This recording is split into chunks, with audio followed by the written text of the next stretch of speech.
a message of hope and optimism. Optimism that is based on actual physics. Earth can and will move to a sustainable energy economy and will do so in your lifetime. 안녕하세요. 오늘은 사이버캡의 로보택시 플릿 확장 준비, FSD B14 라이트 롤아웃 업데이트 및 기타 소식 전해드리겠습니다. 1. 사이버캡의 로보택시 플릿 확장 준비. 테슬라가 사이버캡 응급 구조대원 안내서를 공개했습니다. 운행 차량에는 측면과 트렁크에 사이버캡이라는 워드마크가 표시될 예정입니다. 테슬라는 응급 구조대원이 사이버캡을 운전하기 전에 테슬라 컨트롤 시스템에 익숙해질 것을 권장하며, 이 안내서는 로보택시 최초 대응자 상호작용 계획의 일부이며 경찰, 소방관 및 응급 구조대원이 사고 현장에서 사이버캡을 신속하게 식별하는 방법을 설명합니다. 최초 대응자는 연락처로 전화하거나 차량 내 양방향 통신 장치를 통해 테슬라 로보택시 지원팀에 연중 무휴 24시간 연락할 수 있습니다. 또한 사고 발생 지점으로부터 1000피트 이내의 로보택시 통행을 차단하는 임시 지오펜싱을 요청할 수도 있습니다. 사이버캡은 독특한 경광등, 개성 있는 외형, 커다란 휠 커버, 그리고 금색 차체를 특징으로 합니다. 특히 사이드미러가 없고 B필러에 있는 버튼을 눌러 문을 여는 방식입니다. 사이버캡은 2인승이며 스티어링 휠이나 가속제동 페달이 없습니다. 실내는 대형 가로형 터치스크린이 주를 이루며 글로브 박스도 없습니다. 사이버캡은 SA 레벨 4 자율주행으로 작동합니다. 비상등이 빠르게 전멸하지 않는 한 차량은 완전 자율주행 상태입니다. 응급 차량의 경광등 사이렌에 양보하고 뒤따라오는 응급 차량이 있으면 정차합니다. 자율주행 모드는 테슬라 담당자가 충돌과 같은 안전 관련 사고 발생 후 또는 차량 정차 시에 비활성화할 수 있습니다. 비활성화되면 비상등이 정상 속도의 2배로 빠르게 전멸하고 도어가 잠금 해제됩니다. 차량은 카메라와 소리 감지 기능을 사용하여 사이렌 소리에 양보합니다. 사이렌을 울리며 뒤따라오는 구조 차량이 있으면 차량은 정차하고 주차한 후 자율주행 모드를 해제하고 테슬라 지원팀과 양방향 통신을 시작합니다.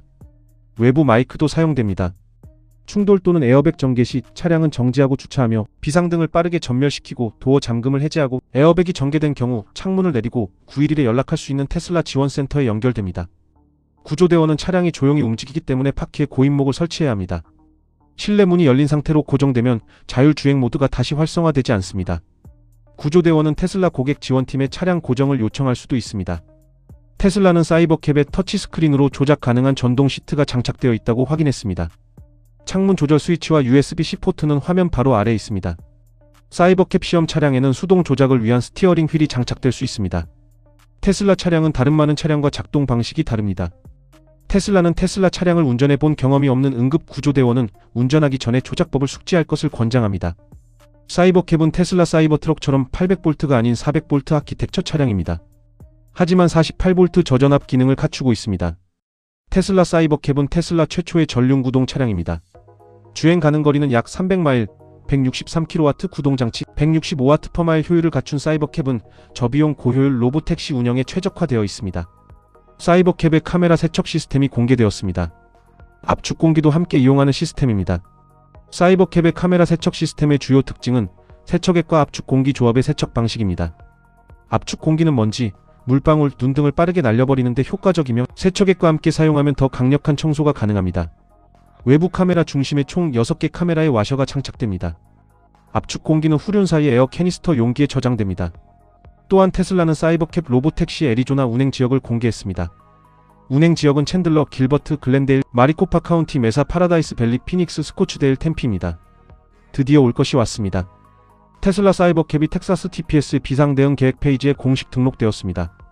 SB 2807 법안에 따른 텍사스 내 레벨 4 자율주행 상용화 필수 프로세스입니다. 핸들 없는 진짜 로보택시가 텍사스 도로를 활보할 날이 머지않았습니다. 테슬라의 로보택시 상용 서비스에 사이버캡이 합류할 예정이며, 이는 아마도 테슬라의 2분기 실적 발표 직전에 이루어질 것으로 예상됩니다. 서비스는 곧 휴스턴의 2지역으로 확장될 예정입니다.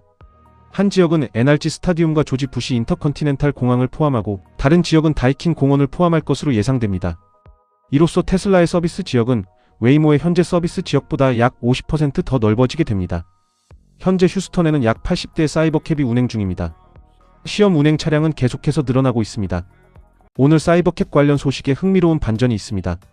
처음으로 이 구역 임시 주차장에 랩핑 처리되었던 구형 엔지니어링 사이버캡들이 대거 배치된 모습이 포착되었습니다. 아마도 폐기 처분을 앞두고 있는 것 같습니다. 사이버캡들은 트랙 테스트도 계속 진행 중이며, 최근 영상에서는 사이버캡 로고가 부착된 사이버캡들이 완전 자율주행하는 모습이 확인되었습니다.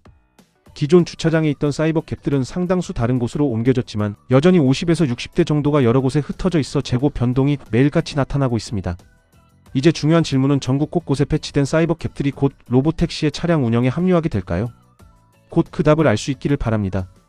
테슬라 차량 엔지니어링 부사장 라스 모라비는 기가 텍사스 공장의 생산 능력 확대와 관련하여 흥미로운 소식을 예고했습니다. 최근 인터뷰에서 모라비 부사장은 다음 주 화요일 기가 텍사스 공장의 생산 능력 확대와 관련된 흥미로운 소식이 있을 것이라고 밝혔습니다. 이 인터뷰는 내일 공개될 예정이며 모라비 부사장은 인터뷰에서 테슬라와 관련된 12가지 이상의 중요한 개발 사항을 확인하거나 공개했다고 전해졌습니다. 정확한 내용은 아직 공개되지 않았지만 이번 발표에는 사이버캡, 옵티머스, 배터리 생산 등 기가 텍사스 공장의 생산 시설 확장과 관련된 내용일 가능성이 높습니다.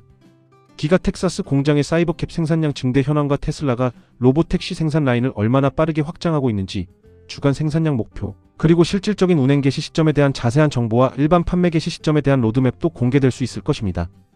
아울러 사이버캡 시범 운행 또는 로보택시 확대를 위한 캠퍼스 업그레이드 계획이 발표될 수 있습니다. 7월 7일은 테슬라 투자자들이 주목해야 할 중요한 날짜입니다. 테슬라는 첫 양산형 사이버캡의 엔지니어링 테스트가 오스틴에서 시작되었다고 밝혔습니다. 테슬라와 일론 머스크는 사이버캡이 일반 도로를 주행하는 영상을 공개했습니다. 엔지니어링 테스트는 테슬라가 생산 단계에 들어간 사이버캡 로보택시의 초기 테스트를 의미합니다. 구체적으로 첫 번째 생산 차량을 실제 도로에서 엔지니어들이 직접 테스트하는 단계입니다. 아직 완전 상용화 전 단계로 차량의 자율주행 성능, 안전성, 신뢰성, 내구성, 소프트웨어, 하드웨어 통합 등을 검증합니다.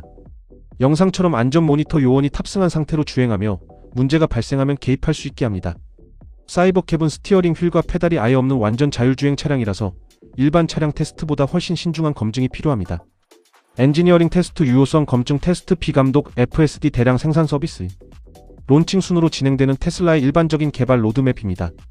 이 테스트가 성공적으로 끝나면 실제 로보택시 서비스 시작이 가까워진다는 신호입니다. 이 차량은 핸들과 페달이 없으며 테슬라의 완전 자율주행 시스템으로만 작동합니다. 테슬라는 지난 2월 기가 텍사스 공장에서 첫 양산형 사이버캡을 제작했습니다. 2인승 로보택시인 사이버캡은 약 $30,000부터 시작하며 테슬라의 자체 운행 차량으로 사용될 예정입니다. 아울러 테슬라는 우루과이에서 모델 3와 모델 Y 판매를 곧 시작할 것이라고 공식 발표했습니다.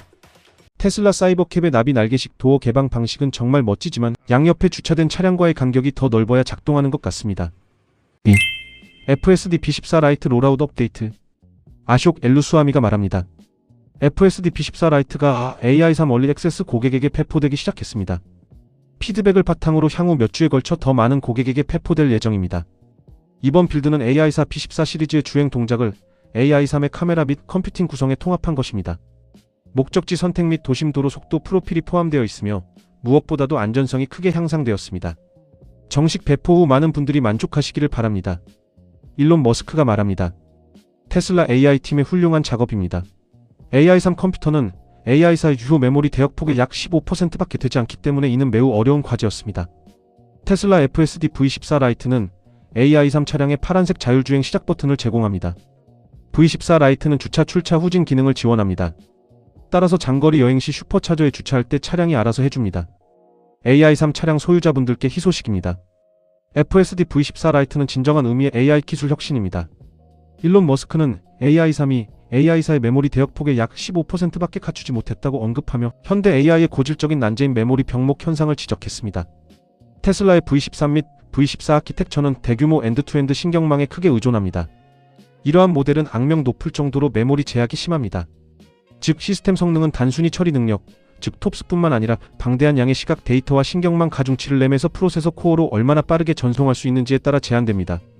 AI4는 고속 GDDR6 메모리를 사용하여 초당 수백 기가바이트의 데이터를 실시간으로 처리하며 고매 개변수 AI 모델에 필요한 데이터를 공급합니다. 반면 AI3은 구형 LPDDR4 메모리에 의존합니다. AI3의 데이터 파이프라인은 압축되지 않은 V14 신경망을 처리하기에 너무 좁아 주행 속도에서 허용할 수 없는 잠재적으로 위험한 지연 시간을 발생시킵니다. 모델 정제 대역폭이 85% 부족한 컴퓨터에서 V14를 실행하기 위해 테슬라의 AI팀은 단순히 기능을 끄는 것만으로는 부족했습니다. 모델의 연산 방식을 근본적으로 바꿔야 했습니다. 정제 기술을 통해 AI3의 일반적인 규칙 기반 모델을 제공하는 대신 테슬라는 AI4의 방대한 V14 모델에서 주행 동작을 추출하여 고도로 압축된 신경망으로 만들었습니다. AI3은 AI4의 선생님 모델로부터 동작 방식을 학습한 간소화된 모델을 실행하는 학생 역할을 합니다. AI3의 제한된 메모리 용량을 통해 이러한 지능을 구현하기 위해 테슬라는 압축과 양자화를 통해 모델의 메모리 사용량을 줄였습니다. 이는 수학적 가중치의 정밀도를 낮추고 중복 매개 변수를 제거하여 조약 및 가속 입력값을 충분히 빠르게 계산할 수 있도록 함으로써 가능했을 것으로 추정됩니다. 심각한 하드웨어 제약에도 불구하고 V14 라이트는 도로를 달리는 약 400만 대 AI3 차량에 거의 동등한 기능을 제공하는 동시에 미래를 위한 확실한 한계를 설정합니다. 초기 실제 사용 후기에 따르면 V14 라이트는 B12.6.4 대비 성능과 기능 면에서 큰 도약을 보여줍니다. 세대 간 기능 동등성 측면에서 AI3 사용자들은 이제 AI사에서만 제공되었던 주요 동작 개선 사항들을 이용할 수 있게 되었습니다. 여기에는 주차 상태에서 출발, 자동 변속 후진, 그리고 더욱 부드러워진 속도 프로필 등이 포함됩니다. AI3은 컴퓨팅 성능 한계에 직면해 있지만 현재 주행 프로필은 안전을 최우선으로 고려하여 설계되었습니다. 엄격한 제한보다는 초기 사용 후기에 따르면 도심 환경에서는 느리고 부드럽게 주행하는 반면 고속도로에서는 탁월한 성능을 보여줍니다. 마지막으로 자율주행 시 성능에는 한계가 있습니다. 약 15%의 메모리 대역폭은 물리적 한계를 설정합니다. 소프트웨어 업데이트로는 하드웨어 파이프라인을 확장할 수 없으므로 AI3은 무인 자율주행을 결코 달성할 수 없다는 것이 공식적으로 확인되었습니다. 그러나 V14 라이트는 하드웨어의 남은 잠재력을 극대화하여 고도의 기술력을 갖추었지만 엄격하게 관리되는 레벨 2 시스템으로 자리매김하게 합니다. 테슬라 FSD는 아직도 버그 투성이야.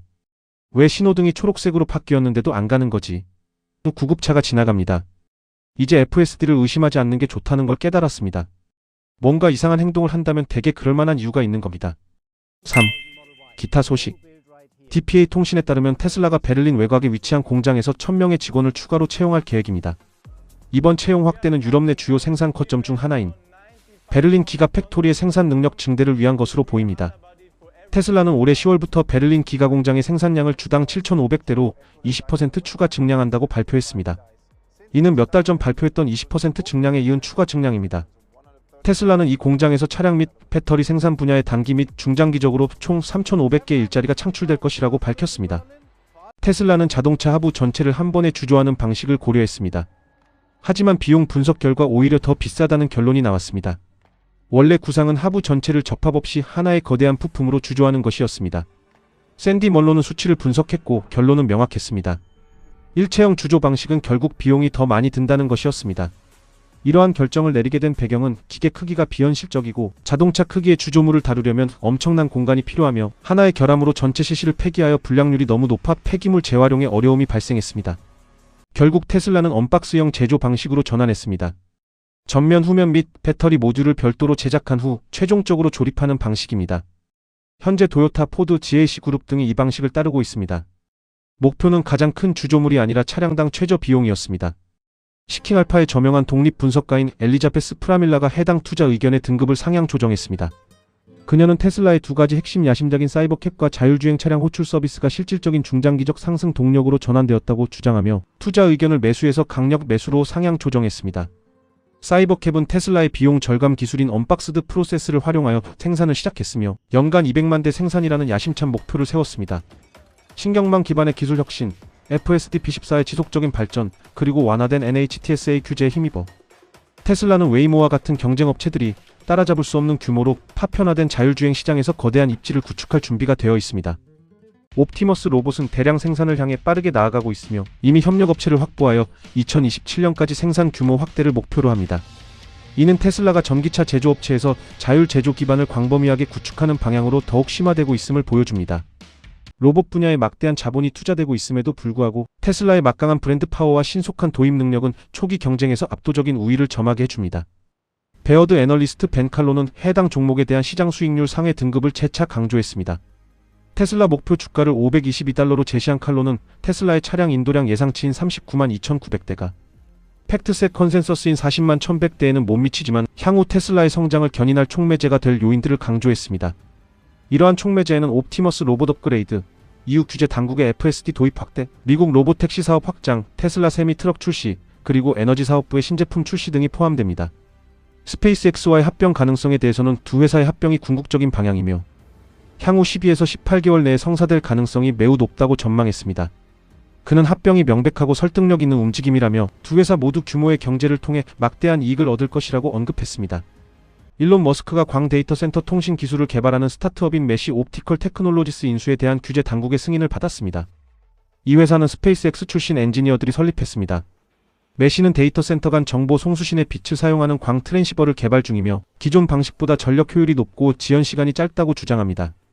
일론 머스크는 스페이스X가 계획 중인 인공지능 위성군을 스타마인드라고 명명했다고 공식 발표했습니다. 이 이름은 궤도상에서 인공지능 연산을 수행하는 위성 네트워크를 지칭합니다. 스페이스X는 지난 1월 미국 연방통신위원회에 최대 100만 개 위성 발사 허가를 신청했습니다. 각 위성은 칩들을 탑재하고 연산 결과를 지구로 전송합니다. 이는 인터넷 트래픽을 전송하는 스타링크와는 다른 점입니다. 첫 번째 AI-1 테스트 위성은 2027년 초에 발사될 예정입니다. 스타마인드 상표는 현재 스페이스X의 자회사인 xAI가 6월 22일에 출원했습니다. 스타링크 롬이 이제 US 모바일에서 직접 이용 가능합니다. 셀타워가 없는 외진 곳, 고속도로, 캠핑장, 산속, 바다 위에서도 고속저지연 인터넷을 쓸 수 있게 됐습니다. 주요 특징은 150개국 이상 및 이동 중에도 사용 가능하며 백팩에 쏙 들어가는 크기, 플러그 꽂고 하늘만 보면 끝입니다. 즉 US 모바일과 결합하여 셀룰러 있을 땐 셀룰러 없을 땐 스타링크로 자동 커버됩니다. 이제 진짜 어디서든 인터넷 시대가 더 가까워졌습니다. 파이낸셜 타임스에 따르면 스페이스X가 미국 소비자에게 스타링크 모바일 서비스를 직접 제공하는 방안을 검토하고 있는 것으로 알려졌습니다. 핵심은 스페이스X가 통신 파트너를 통한 위성 연결, 서비스 제공에서 벗어나 소비자에게 직접 모바일 요금제를 판매하는 방향으로 나아갈 수 있다는 점입니다. 만약 실현된다면 스페이스X는 단순한 위성 인터넷 기업을 넘어 미국 무선 통신 시장의 직접적인 사업자로 자리매김할 수 있을 것입니다. 아메리칸 항공이 내년 초부터 500대 이상의 협동체 항공기에 스타링크 서비스를 도입할 예정임을 확인했습니다. 이베리아 항공이 스페인 항공사 최초로 스타링크를 도입했으며 스타링크를 탑재한 이베리아 항공의 첫 항공기가 어젯밤 마드리드 바라스 아돌포 수아레스 공항에서 이륙했습니다. 모든 좌석 등급 승객에게 추가 비용 없이 무료 서비스를 제공합니다. 최대 500mbps 속도를 지원하며 2026년부터 도입 시작. 이베리아 항공의 장거리 및 단거리 노선 전체로 확대 예정입니다. 스타링크는 기내 연결 서비스의 새로운 표준으로 빠르게 자리매김하고 있습니다. 글로브가 스타링크 다이렉트셀 상용 서비스를 필리핀에서 출시할 수 있게 됐습니다. 주요 내용은 일반 LTE 스마트폰으로 직접 위성과 연결이 가능하며 필리핀은 동남아시아 최초로 모바일 사업자를 통해 스타링크 다이렉트셀 상용화를 시작합니다. 외딴 섬, 재난 지역 등 기존 기지국이 닿지 않는 곳에 통신을 제공할 수 있습니다. 재난 시 통신 유지와 수천 개 섬 전역 커버리지 확대에 큰 도움이 될 전망입니다. 스타링크가 또 한 번 현실로 다가오고 있습니다. 일론 머스크는 커서 데이터를 활용한 추가 학습을 거친 1.5T V9 모델 기반의 그록 4.5가 스페이스X와 테슬라에서 비공개 베타 테스트를 시작했다고 발표했습니다. 그는 초기 평가 결과 성능이 엔스로픽의 5%에 근접하거나 능가하는 것으로 나타났으며 강화 학습을 통해 모델 성능이 지속적으로 향상되고 있다고 덧붙였습니다. 머스크는 또한 올해 하반기부터 완전히 새롭게 학습시킨 모델들을 매달 출시할 예정이라고 밝히며 xAI의 개발 속도가 가속화되고 있음을 시사했습니다. 이상 오늘 전해드린 정보가 유익하셨다면 구독과 좋아요 부탁드립니다. 감사합니다.